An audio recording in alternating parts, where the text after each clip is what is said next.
Pulford, você é muito idiota! Fiz o Tommy no Roboboy. Faço uma Macaco-Aranha no Ben 10. Vocês conhecem também?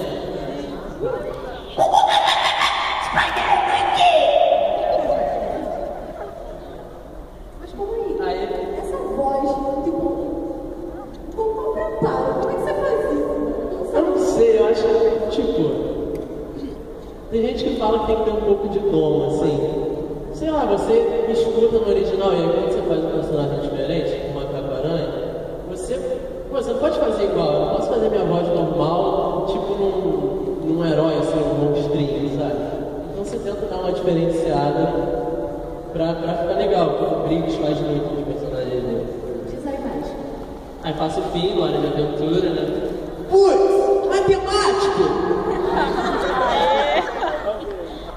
Aí eu fiz uma participação no Harry Potter, só muito curta, mas eu falo que eu sou muito Mas bom. Harry Potter tem que saber disso. Fiz o Nigel no Harry Potter. Algum fã de Harry Potter? Ninguém lembra do Nigel. Meu Deus, você tem que saber. Aí eu fiz o Charlie na Fantástica Fábrica de Chocolate. Fantástica Fábrica, aê, já seguinte.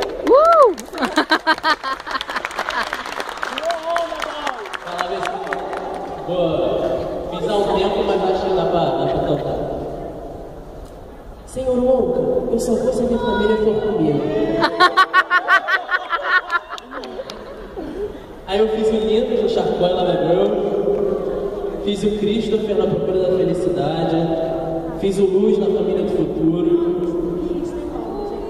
E aí, série, que é o mais conhecido, pelo menos eu acho, pelo pessoal, fazia o Zack Code. Fazia o Zack Code. Quem não conhece? E aí, Zack, tranquilo, cara? Vai fazer o que hoje? E fazia o Fred aí, cara. E 5, 4, 3, 2... Só aí tinha isso mais, né? Mas vou falar uma coisa, agora eu fiquei na dúvida. Você já fez dublagem de algum game? Tipo, e o que tu acha assim da dublagem dos games aqui no mercado e tal? Já fiz. No game que vai sair, que eu não posso falar. Que eu fiz, que eles têm contrato. E não podem falar. Mas deve estar para sair já. É um mercado que está crescendo muito, assim, de 2, 3 anos para cá, absurdamente, porque isso deve ser muito também a quem jovem, porque hoje em dia, quem está comprando o produto e está exigindo, ele está ouvindo, porque para ele, sabe, um game eles lucram, tipo, milhões e milhões de dólares em cima. Às vezes chega a bilhão, tipo 1 bilhão por um jogo, sabe? Então, para eles colocar do jeito que o cliente está querendo, a pessoa que está consumindo o produto deles quer, não sai tão caro assim comparando com o que eles ganham. Então, o pessoal está pedindo e eles estão começando a botar todos os games para serem dublados nele. Até, em relação até isso, só curiosidade, legislação, forma de pagamento, tiveram muitas discussões da categoria com os empresários para se chegar num valor apurado, porque quando a gente dubla em estúdio, gente, é assim, cada 20 segundos de filme, eles chamam de um loop. E a cada 20 loops é 1 hora de dublagem que eles pagam. No game, como você não pode saber o que você está fazendo e tem essa confidencialidade, você não assiste, você não tem imagem do personagem, você não sabe nem o nome do jogo que você fez, eles dão um codinome e você faz as falas soltas. Então você tem que ganhar por arquivo e não por loop, por hora, igual a gente ganha para fazer desenho, série ou filme. Então teve muita discussão em relação a isso. Você falou agora de ganhos, eu fiquei curiosa, tipo, você está trabalhando desde os 8. Eu volto nisso porque eu acho muito impressionante uma criança se interessar muito em trabalhar, certo? Então, tu não fez mais nada a não ser dublagem. É isso? Dá pra viver disso? Tipo, literalmente agora, como é que tá a tua situação? Dá. É como toda e qualquer profissão, assim. Se você for bom e tiver uma constância de trabalho, a hora. Eu não tenho problema em falar isso, se o pessoal pesquisar na internet, eles acham. Uma hora de desenho ou de série, esses 20 loops que eu expliquei, tá R$100. Quando é cinema, é 3 vezes mais, é R$300. Música varia, se é solo, se é coro, aí pode ser R$300, R$500, R$700, varia muito, não tem como explicar assim. E o game, atualmente, eles pagam R$6 cada arquivo. E um arquivo pode ser uma reação, uma fala de uma palavra, tipo, nossa, ou uma frase. E aí eles dividem por arquivo o game. É o mais rentável, até porque o mercado é o que ganha mais dinheiro com o jogo. Então vocês têm que ralar muito, correr muito atrás desse lance de procurar o que dublar. Aí tem dublador, exemplo, tem gente que está começando que faz 5 horas no mês. Aí, exemplo, R$500. Mas quem dubla bastante, tipo, às vezes você consegue fazer 3, 4 horas. O comum, se você for bom, você faz 3, 4 horas em um dia. Então dá umas 16 horas semanais, mais ou menos, a 20. E se você for muito bom, você consegue fazer 35 horas por semana. Tem dublador que confia. Os bons tiram em média R$5.000 por mês. Se você for mais top, assim, você consegue chegar a 10.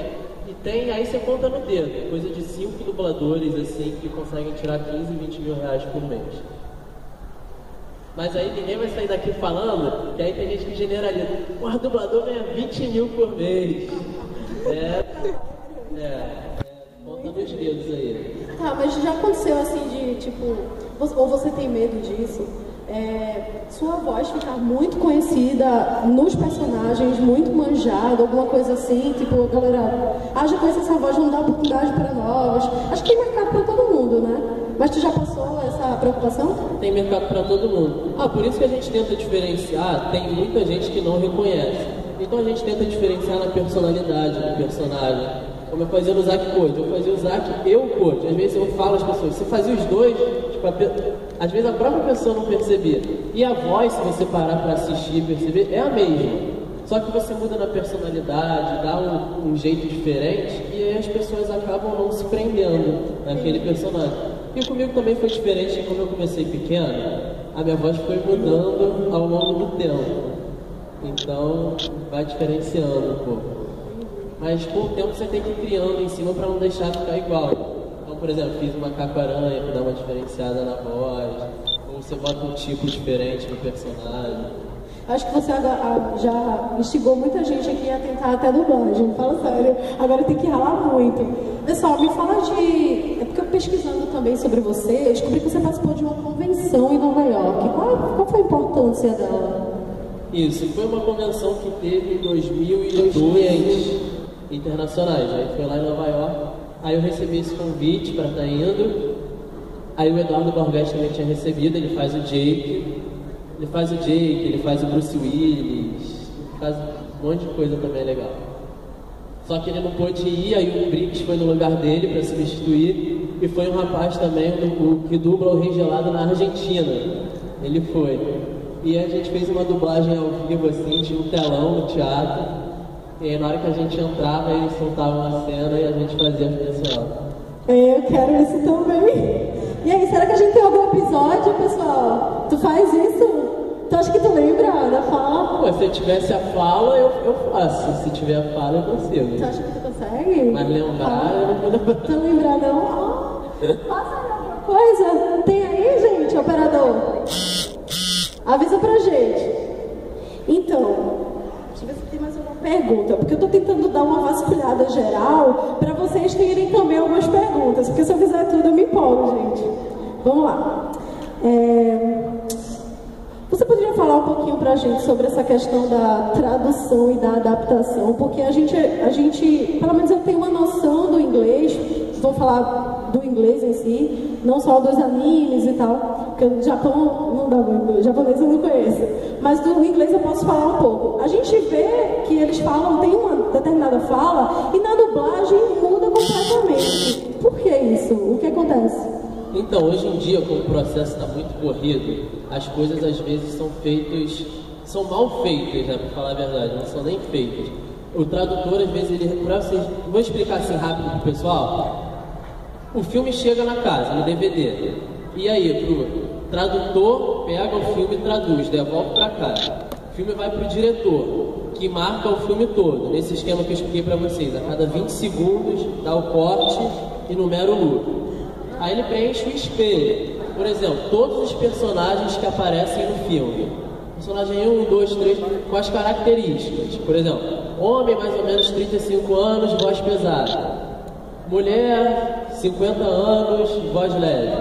Para ele saber quem que ele vai chamar para dublar cada personagem.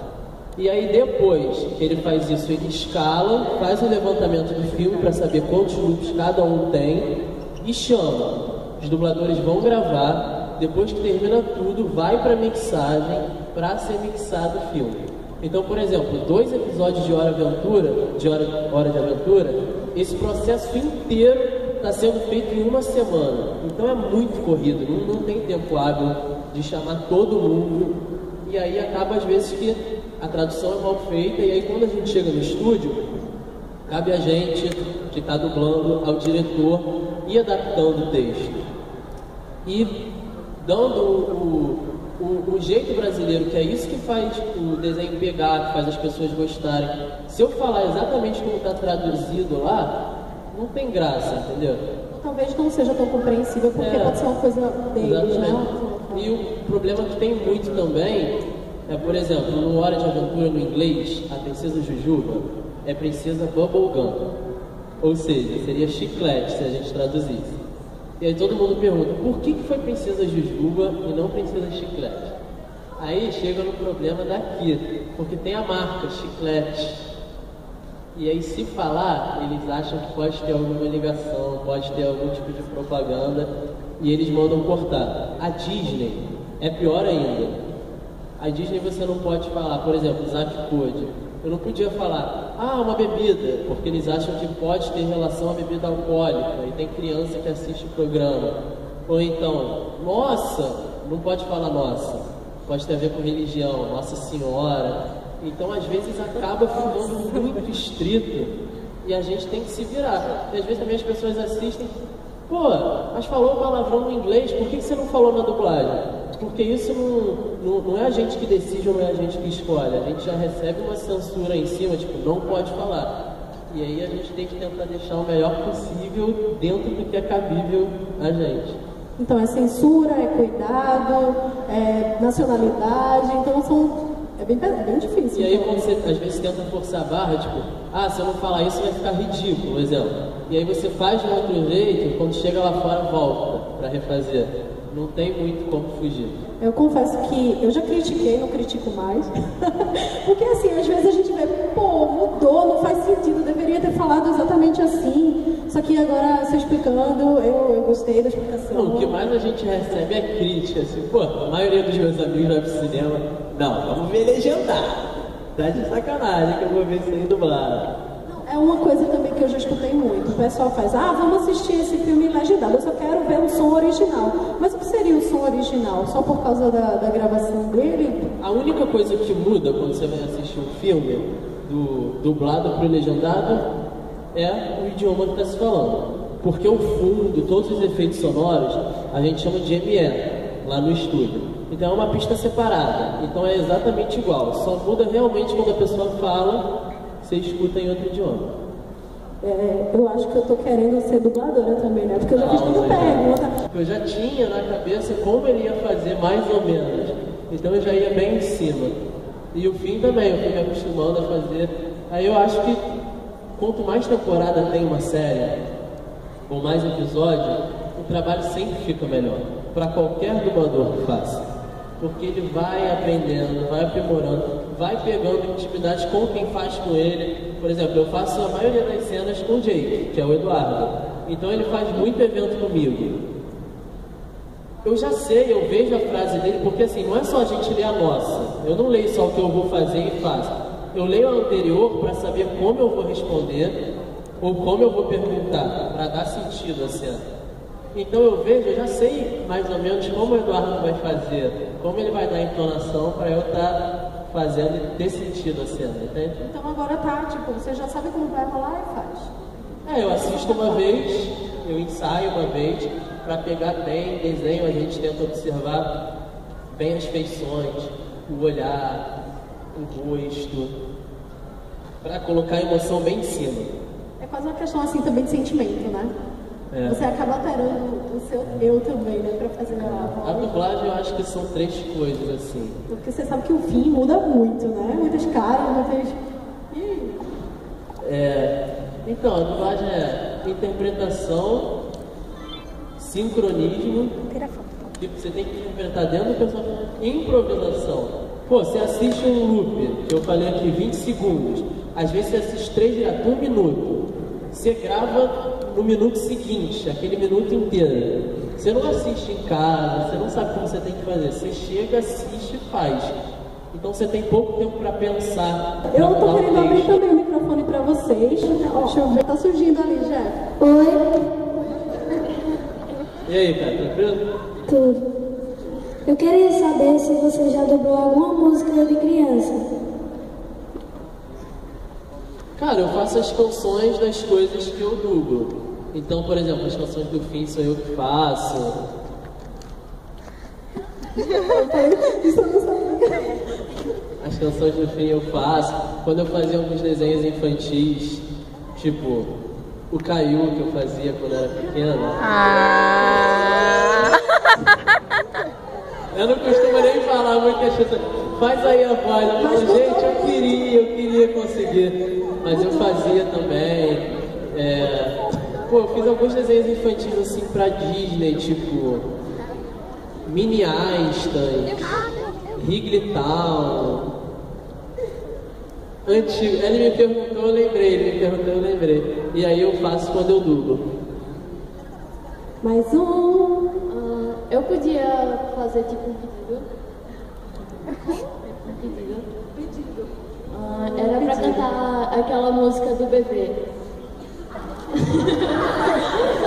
Qual é a do bebê? Aquela do bebê que não é adulto, mas sabe dançar. Do fim. Cara, se você me der a letra e eu lembrar o ritmo, eu sei aquela que ele canta da Princesa Jujuba lá, que ele tá triste. Aquela do Chiclete Dentro de Mim. Eu queria ouvir aquela do bebê. Eu sei aquela do balão. Canta também, canta tudo. E eu sei o refrão daquela da porta lá, do portal.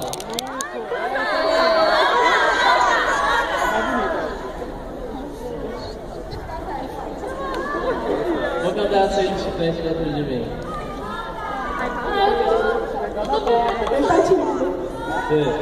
Não posso continuar me afundando. Se não posso tê-la, pra que ficar tentando? Cada passo que dou, vejo que errado eu estou. E o que será que faltou? Parece que eu tenho um buraco no meu corpo, buraco no meu coração.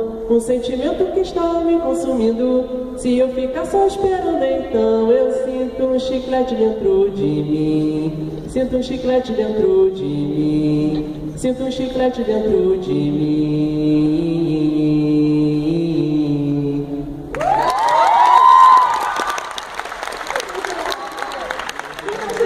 Essa aí é muito depressiva, né? Consegui uma letra aqui.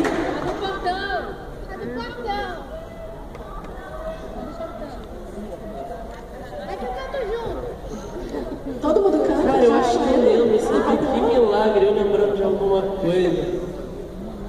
Gente, se for fora do ritmo, não liga não, mas eu vou cantar. Sou bebê, mas como adulto eu sei dançar. Eu balanço o bumbum como sei balançar. Sou bebê, mas posso seu traseiro socar. Seu traseiro socar, seu traseiro socar. Se é uma bruxa do mal, vou socar pra brincar. Mandou lembrança. Vocês são as minhas melhores amigas deste mundo. São as minhas melhores amigas deste mundo. Pode acreditar que eu estou falando de vocês duas. É o pedacinho que eu sei.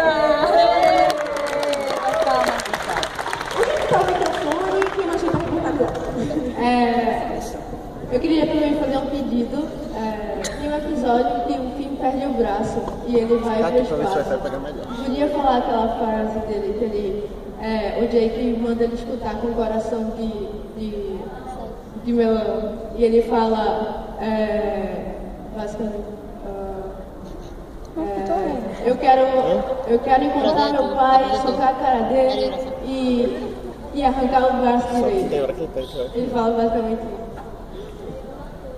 Eu quero encontrar o meu pai, socar a cara dele e arrancar o braço direito. Cara, assim, eu lembro de leve, assim.